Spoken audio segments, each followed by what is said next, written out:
श्री राम समर्थ।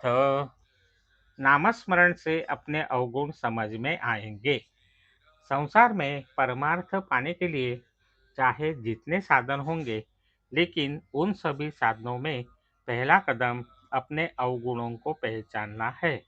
जैसे जैसे हमारा साधन बढ़ता जाता है, वैसे वैसे हमें अपने भीतर के अवगुण दिखाई देने लगते हैं। आगे चलकर उन अवगुणों का इतना बड़ा पहाड़ खड़ा हो जाता है कि हमें लगता है, हे भगवान, जब मैं इतने अवगुणों से भरा हुआ हूँ, तो मुझे तुम्हारे दर्शन हो, यह इच्छा भी मैं कैसे करूँ? इतने पहाड़ जैसी अवगुणों की राशि में से मुझे तुम्हारे दर्शन हो, क्या यह त्रिकाल में भी संभव है? साधन शुरू करने के पहले क्रोधी मनुष्य कभी अपने क्रोध के लिए लज्जित नहीं होता था, बल्कि वह तो यह भी नहीं जानता था कि क्रोध करना अवगुण है। वह तो कहता था कि व्यवहार में रोब जमाने के लिए इतना क्रोध तो आवश्यक है, इसके बिना कैसे चलेगा। एक साधक ने मुझसे कहा, इन दिनों मुझे गुस्सा आने लगा है, लेकिन सच बात तो यह थी कि गुस्सा अब नहीं आने लगा था। गुस्सा तो उसे पहले से ही आता था, लेकिन साधन प्रारंभ करने के बाद उसे उसका भान होने लगा था। या यूँ कहिए कि गुस्सा नहीं करना चाहिए, गुस्सा बुरा होता है, यह उसकी समझ में आने लगा था। शादी की उम्र का एक लड़का था। उसने कई लड़कियां देखी, लेकिन एक भी लड़की पसंद नहीं आई। उसके माँ बाप ने उससे कहा, तुम्हें जब लड़की पसंद आएगी, तब हम आगे की बातें करेंगे।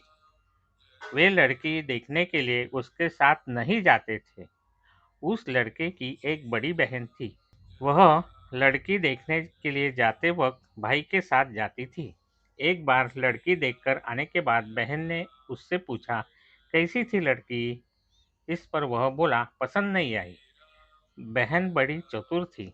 उसने उसके मुंह के सामने आईना धर दिया और पूछा, तुम्हारे इस प्रतिबिंब के जोड़ में लड़की कैसी लगेगी? तब कहीं उसे अपना और लड़की का रूप ध्यान में आया। तब वह बोला, लड़की सुंदर है, बहुत अच्छी है। मतलब यह कि जब तक हमें अपने खुद के सच्चे दर्शन नहीं होते, तब तक हम दूसरों के अवगुण ही दिखाई देते हैं। हमें दूसरों में जो अवगुण दिखाई देते हैं, उनके बीज हम ही में होते हैं। यह बात हमारे ध्यान में आनी चाहिए, और इसलिए हमें पहले दूसरों के अवगुण देखने की वृत्ति छोड़नी चाहिए। दूसरों के अवगुण देखना हमेशा का व्यवहार है, परमार्थ नहीं है। जो सच्चा परमार्थी होता है, वह आत्म परीक्षा करता रहता है। उसे दूसरों के अवगुण दिखाई नहीं देते, क्योंकि उसे अपने अवगुणों के ही इतने दर्शन होते रहते हैं कि उसकी तुलना में सब लोग उसे परमेश्वर के समान ही लगते हैं, और ऐसा लगना ही सच्चा परमार्थ है। आज का बोध वचन, आत्म परीक्षा करके अपने भीतर के अवगुणों के बीजों को जड़ से उखाड़ना एक बड़ा साधन है, और यह सधने के लिए नामस्मरण के सिवाय और दूसरा कोई साधन नहीं है। जय श्री राम। जानकी जीवन स्मरण। जय जय राम। श्री राम समर्थ।